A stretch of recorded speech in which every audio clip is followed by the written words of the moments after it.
Olá, eu sou Raul Ferraz, você está assistindo o videocast Habeas Data no portal de O Liberal. Hoje temos a honra de entrevistar a doutora Neila Moreira Costa, advogada, mestra em Direitos Fundamentais e professora universitária, que vai falar sobre o direito do agronegócio. Olá, doutora Neila, tudo bem? Olá, Raul, tudo bom? Satisfação imensa estar aqui novamente. Doutora, eu que digo isso pela segunda vez. Estamos aqui novamente, espero que a senhora volte outras vezes. Voltarei. Porque o tema de hoje principalmente, é bastante interessante e novo, né? Isso. Falar sobre o direito do agronegócio. Trace aí para a gente um panorama sobre a importância do agronegócio para a nossa região, que é para depois a gente entrar nas questões jurídicas. Bom, Raul, o agronegócio hoje para o estado do Pará é de extrema importância, né? A gente sabe que hoje nós temos aí aproximadamente 21% do PIB de muitos municípios, né, que tem aí como produto principal o setor do agronegócio, ou seja, o agro ele é responsável por 21% do PIB de vários municípios. Então, é uma renda muito grande, né? De outra parcela, nós temos aí o campo hoje, as atividades no campo, né, do agro, elas contemplam aí a empregabilidade de aproximadamente 1.500.000 pessoas no nosso estado. Gigante, né? Representa aproximadamente 42% da demanda de mão de obra hoje no nosso estado, ela vem do campo, né? E aí, em consequência puxado principalmente pela nossa extensão territorial, que é muito grande, nós temos aí uma área para cultivo, né? Uma área de pasto muito grande, e o PIB vem acompanhando tudo isso. Hoje, por exemplo, o Pará, ele ocupa a liderança nacional aí em vários setores, como, por exemplo, o açaí, né, o abacaxi, o cacau, né, nós temos aqui uma produção gigantesca de cacau. Estamos aí, em primeiro lugar, numa produção de dendê, de óleo de palma. Então, é um percentual muito grande, representa muito da economia. Um outro dado importante, Raul, no setor da pecuária. Nós conseguimos esse ano, pulamos para o segundo lugar na quantidade de animais, de gado, né, no estado do Pará. Hoje nós temos o segundo maior rebanho bovino do país. Nós perdemos... Nossa, eu estou assim, impressionado com esses números, mas enfim. São fontes da própria Federação, né, da Agricultura do Estado do Pará. E aí nós atingimos o segundo lugar na produção de bovinos e com a expectativa grande, né, de ocupar essa primeira posição que hoje é liderado pelo estado do Mato Grosso, né? Mato Grosso lidera, mas o Pará está bem aí, vem a cada ano aumentando essa produção de bovinos. Sim, somos o primeiro, né, na produção de bubalinos. Então, rebanho de búfalos, o nosso é o maior do país, especialmente ali a região do Marajó. Então, e é importante se frisar, Raul, um dado muito importante, sempre que a gente fala esses números, como estou passando agora para você, que você fica surpreso, muita gente fica surpreso, mas sempre se levanta um questionamento, quer dizer que nós estamos crescendo, e como é que fica a questão ambiental? Mas é importante que se esclareça que esse crescimento, tanto da produção agrícola quanto da pecuária, ela está sendo feita em áreas de campo, ou seja, área que não tem mais a vegetação. Não está se desmatando para aumentar a produção. As terras estão sendo melhor utilizadas. E aí, somados também com a questão da implementação de uma agricultura mais moderna, né, de uma colheita mais moderna, dessa mecanização no campo, se tem conseguido esses altos índices. E outro dado importante também. Hoje nós somos responsáveis, o estado do Pará é responsável pela exportação de 25% da soja do país. Hoje a commodity soja, né, que é um dos maiores produtos exportados pelo Brasil, vem daqui, sai do estado do Pará, cerca de 25% dessa produção nacional. 25%? 25%. Eu não imaginava que era tanto, eu imaginei que... eu nem imaginei. Eu pensava até que talvez tivesse alguma produção de soja, mas como não é por aqui, eu acredito que seja sul do Pará, por lá, oeste do Pará. Sul e sudeste do Pará. Principais expoentes aqui no sul do Pará, a região ali, no nordeste do Pará, nós temos Paragominas. Região oeste do Pará, Santarém, grande produtor de soja também. De qualquer forma, é um número que surpreende, porque a gente sempre ouve falar em soja e aí já logo estabelece um link com Mato Grosso do Sul, Goiás, Tocantins, né? Então, é bom saber que o Pará produz 25% da soja. 25% da soja exportada hoje pelo Brasil sai do solo paraense. E aí, mais uma vez, entra nisso. A soja está tomando o lugar de outras culturas, né? Não estão sendo desmatadas áreas novas para a produção da soja. Não. Está sendo utilizada aquela área que já é campo, que a gente chama de campeada, né? Sim, já sim. É campo que já não tem mais vegetação nativa. Então, hoje a política ambiental do Pará, ela vem funcionando e funcionando muito bem, né? Mas eu acho que é a regra hoje no mundo, né? Que a gente comece a olhar para a produção, mas de maneira que não que a gente possa, né, permitir que o meio ambiente ele não seja aí afetado, né? Porque a gente precisa do meio ambiente equilibrado para as futuras gerações, para essa e para as futuras gerações. A gente está vendo todo o problema relacionado a isso e graças a Deus que o nosso estado ele tem conseguido aí atingir essa meta. Doutora, com esse volume de negócio, né, é evidente que isso demanda muitos contratos, muita movimentação na área jurídica. Então, é aí que entra o papel do advogado especializado em direito do agronegócio. Exatamente, Raul captou direitinho. Esses dados que eu te passei te demonstram aí a importância do setor, né, agropecuário para o nosso estado. Então, o que acontece? Como eu te falei, grande parte da produção hoje do estado do Pará é vendida para exportação, tanto dos grãos quanto do gado. E isso demanda, né, uma série de trabalho aí por parte dos especialistas na área. Por quê? Os contratos, vamos exemplificar aqui, os contratos da área do agro, né, eles são diferenciados, porque eles têm cláusulas específicas, eles precisam ser trabalhados com maior cautela para contemplar as partes, né, para evitar que haja ali qualquer espécie de prejuízo para essas pessoas que são responsáveis. Ou seja, demanda uma certa especialização do advogado ou uma habilidade para trabalhar com isso, uma experiência já acumulada. Exatamente, eu não digo nem... Também, além da experiência, a gente precisa mesmo da expertise nessa área, da especialização, né? Porque, como eu estou falando, são contratos muito específicos, com cláusulas específicas. Um outro exemplo, a gente sabe que para se movimentar toda essa estrutura do agro, é necessário sempre muitas pessoas, né? Muitos produtores rurais, eles precisam recorrer a empréstimos bancários. Sim. E aí, nessa hora, o produtor, ele encontra lá, o banco está precisando daqueles valores e, né, ele precisa, né, assinar um contrato. Né? Muitas vezes esses contratos eles são leoninos, né? E aí, posteriormente, vai ter problema, pode ter um problema na colheita, pode não ser tão boa quanto esperado.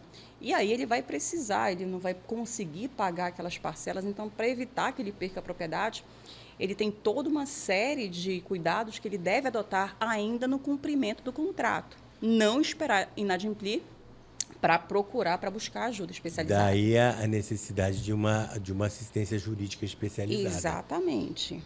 Exatamente. E de onde vem essa vocação pelo agro, doutora? Bom, eu cresci no campo, né? Os meus pais são produtores rurais, meu pai era produtor rural, eu praticamente cresci dentro de uma fazenda. E assim, Raul, a gente verifica que a carência de profissionais que lidam com isso, que têm o conhecimento não só empírico, mas também esse conhecimento prático era muito grande. Então, assim, por necessidade própria mesmo, por precisar na minha família, eu comecei a estudar, a especializar, porque a gente não encontrava. Eu sempre atuei na área civil, especialmente na área de contratos. Então, assim, não ficou difícil lidar, mas a necessidade, na verdade, é que me fez ir para essa área, né? Porque, por conta da importância e também prevendo a importância que vai ter daqui para frente, principalmente em razão desse potencial agrícola do nosso estado. Doutora, nós sabemos que o agronegócio hoje é um dos maiores contratadores de mão de obra do país. O advogado especializado nessa área de agronegócio, ele também tem que estar preparado para atuar atuar com essas contratações de mão de obra? Tem sim, Raul. Como eu falei logo lá no início, nós temos aí uma ocupação em média de 1,5 milhão de pessoas no campo. O campo absorve essa quantidade absurda de mão de obra, né? Aproximadamente 40% dos trabalhadores do estado do Pará, eles estão ligados a atividades agropecuárias. Então, nessa área, principalmente, a gente encontra muita deficiência. Por quê?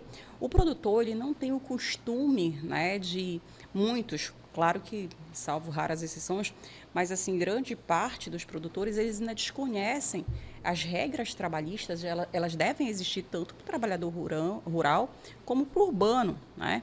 Então, no meio rural, se acredita aí que as regras devam ser mais flexíveis e é impulsionado também pela dificuldade de fiscalização, então a clandestinidade ainda é muito grande.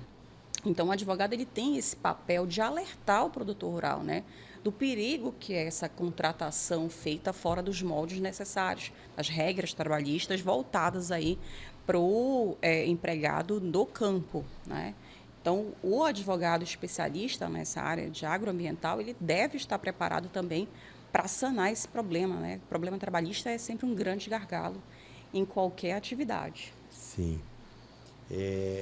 Uma outra questão que eu sempre vejo que domina aí as manchetes, né, dos jornais, é a questão da disputa, né, por posse de terras. Porque se sabe que a grande parte dos conflitos agrários, não só no Pará, mas em todo o Brasil, estão relacionados à posse ou a propriedades de áreas rurais, já que grande parcela dessas áreas não estão regularizadas. Como seria possível solucionar esse problema no nosso estado? Quais os benefícios da regularização? Bom, Raul, realmente... Eu sei que a pergunta é ampla, que cabe aí um monte de coisa, mas é importante, com toda certeza. Tente resumir, por favor, porque tá bem. Eu sei que tem muitas variantes aí. Tem sim, mas na verdade o que acontece? Esse, inclusive, Raul, é um dos pontos mais importantes, tá? Dentro da nossa, do direito agroambiental, né? Direito do agronegócio, agroambiental. Por quê? Hoje o estado do Pará, devido às dimensões continentais, ele tem um problema muito grande em relação à regularização fundiária do estado como um todo, né? A gente sabe aí que houve um bloqueio de matrículas há algum tempo atrás para que se tentasse regularizar essa situação do estado. E o estado vem avançando nessa regularização, mas ainda está muito aquém do que é preciso, né? Então, é muito importante que o produtor ele se atente. Muitas vezes ele tem um título antigo e ele acha que aquilo ali dá um respaldo legal para ele, dá uma garantia efetiva para ele, mas não é bem assim. É necessário que esse título ele passe por uma revalidação, é necessário que procure um especialista para saber se aquela área de fato existe uma titulação, existe uma regularização. E muitas vezes existem títulos não registrados no registro de imóveis, e aí fica aquela discussão sobre quem é que se é a pessoa que está ocupando ou se é o proprietário que adquiriu esse imóvel algum tempo atrás, mas que não é o possuidor. Então existe sempre isso e assim é por isso a urgência que essa pessoa, quem tem uma propriedade grande ou pequena, a propriedade hoje, ela precisa buscar os meios de regularizar essa propriedade. Por quê? E aí entra a segunda parte da pergunta: por que é importante essa regularização? Além da questão da legalidade, de dar legalidade para o negócio, para a sua propriedade, com a propriedade, né, toda certa ali, regularizada, você consegue acesso ao crédito. E hoje o produtor rural, seja pequeno ou grande, que não tem acesso ao crédito, ele fica muito limitado. Muitas vezes ele não consegue trabalhar com a terra, né? O governo ele lança aí diversas linhas de crédito para poder se trabalhar, para poder se implementar tanto a agricultura familiar quanto as grandes propriedades, mas para que se tenha acesso, né, ao crédito, é necessário que haja uma regularização da propriedade. É o mínimo, né? É o mínimo que se precisa. Nem um banco empresta dinheiro para um produtor rural que não tenha a propriedade válida da terra, regularizado, né? Com toda a certeza. Até porque é preciso que se tenha, porque assim, a própria terra, ela é dada em garantia. Então, precisa-se ter uma segurança de que aquela pessoa, de fato, é o proprietário daquele imóvel, né? Então, essa é a parte importante da regularização. Fora outras aí, né? A segurança jurídica que eu sempre falo é a maior delas, né? Você ter a certeza de que aquele imóvel te pertence e que você pode trabalhar nele tranquilo. Perfeito. Nós sabemos que vamos receber em Belém a COP30, né? Aí no ano que vem. E com a expectativa de buscar soluções para os problemas ambientais, não só no Pará, mas no mundo. A partir disso, a senhora vê possibilidade de que possam ocorrer algumas mudanças positivas para o setor do agronegócio? E o que se esperar a partir da COP30? Olha, Raul, muito importante, né? A gente sabe da importância e do quanto a gente está querendo esse evento aqui no nosso estado, a visibilidade que vai trazer. Mas eu sempre digo assim, a visibilidade ela pode ser boa ou não. Por quê? A partir do momento que a COP vem com a intenção de criar métodos, né? Se buscar métodos para que se melhore a questão do clima, para que se trate melhor aí a natureza, né? As fontes de recursos não renováveis, especialmente, nós estamos diante de uma possibilidade de que os olhos se voltem muito para a Amazônia. Então, com isso, o produtor ele vai ser cada vez mais cobrado. Por quê? Porque as propriedades rurais elas são detentoras de uma grande parcela da natureza, digamos assim, das florestas em pé, que é o que o mundo quer. O mundo quer que a floresta permaneça em pé, inexplorada, e que, ou então, pelo menos, que se haja ali um consumo responsável, né? Uma exploração com responsabilidade, não só ambiental, mas também social. Então, o que acontece? Quem não estiver dentro dos parâmetros, com toda certeza vai ser penalizado. Eu acredito, isso aí é um pensamento que eu tenho, que a partir da COP, as regras ambientais, elas vão aí se recrudescer, né? Vão endurecer. Intensificar, né? Vão se intensificar, as fiscalizações vão ser intensificadas, né? Eu acredito que nós já estamos, assim, nós já demos um passo além, porque hoje está comprovado que não se tem um abatimento da floresta para que se plante, para que se crie gado, né? Para que se crie pasto para o gado. Então, isso já tem um lado bom. Mas a gente acredita que até nisso pode haver endurecimento dessas regras ambientais. E aí é que a gente alerta para todo mundo que tem propriedade, seja grande ou seja pequena, que precisa se regularizar e precisa buscar esse auxílio, essa ajuda, para que a regularização seja feita. E outra coisa, eu acho que para quem está regularizado também precisa desse auxílio para fazer aí a prevenção, Raul. A gente não sabe o que vem, mas a gente sabe que vai haver um endurecimento de regras. Então, a gente precisa... essas pessoas precisam, né, se precaver, já acompanhar esse cenário e começar a adotar regras para evitar a penalização. A gente sabe que o mundo vai estar todo aqui de olho nas nossas florestas, então a gente precisa mostrar para o mundo que nós podemos produzir